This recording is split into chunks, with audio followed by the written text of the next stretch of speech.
Nous approchons de l'été et nous avons encore de nouveaux risques de canicule annoncés. Alors pour les jardiniers que nous sommes, c'est quand même pas très simple de conserver des plantes sans pouvoir les arroser. Les plantes ont besoin d'eau et lorsqu'on installe une plante en terre, nous sommes tenus de suivre l'arrosage au moins la première année, le temps que ses racines puissent se mettre en place. En pot par contre, l'arrosage doit être régulier, surtout en plein soleil.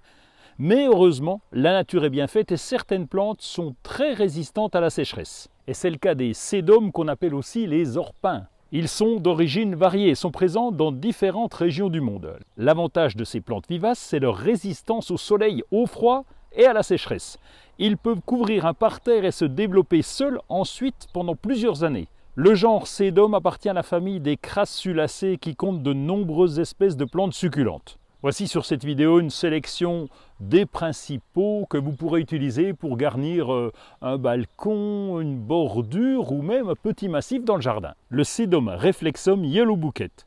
Ce petit sédum au feuillage doré, persistant, prend des teintes orangées en hiver. Et en plus, vous aurez droit à une abondance de petites fleurs en été, de jolies petites fleurs jaunes. Sédum Spurium variegatum tricolore, c'est pas facile à dire. Le feuillage de cet orpin est panaché, lui aussi est une vivace couvre-sol. Il est très original. Ses petites feuilles succulentes et semi-persistantes sont vertes avec quelques touches de blanc et de rose. On a ensuite le Sédum Spatulifolium purpureum. Il est parfait pour les rocailles.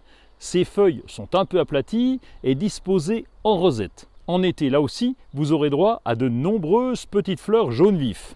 Un super contraste avec le feuillage. Sédum Siboldi Compo Pink, une plante très sympa. Et le côté sympa vient de son feuillage bleuté. Ses pousses ont un petit aspect retombant. L'orpin des rochers, lui, est increvable. Il se contente des terrains pauvres et caillouteux et se développe très rapidement. Et on termine par Sédum spectabilis, dont les feuilles sont comestibles et les fleurs très mellifères. Il fleurit en été. Il est un tout petit peu plus grand que les autres. Avec les sédums, même s'ils sont en pot, si vous loupez des arrosages, si vous prenez des vacances régulières, c'est pas trop grave. Ils supportent bien l'absence d'eau. Et là, vous avez du choix parce qu'il y a près de 400 espèces. Alors à vous de choisir.